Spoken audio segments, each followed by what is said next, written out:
Карточкам бар. Айына 12.400 сом алат экен.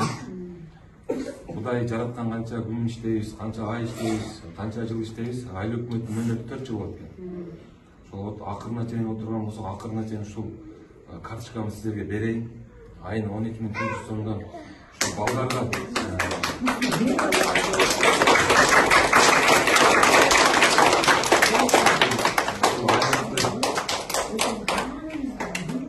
ушул айлыкты эжеке ушу жамаатыңыздар менен алып, ушу балдардын керегине иштетип, мүмкүнчүлүгүнө иштетип, кайсыл жагына жумшайсыздар, коллектив менен биригип, жамаатыңыздар менен айына ушу 12.400 сом чыгат экен да.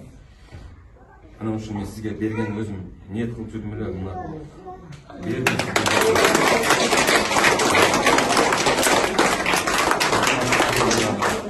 ишиңиздерге ийгилик каалайбыз эжеке. Ден соолукта оорубагыла, сиздей эжекелер, сиздей ушул энелерге чоң тайзым кылабыз да. Анан шириндиктерден алгыла. Бергиле.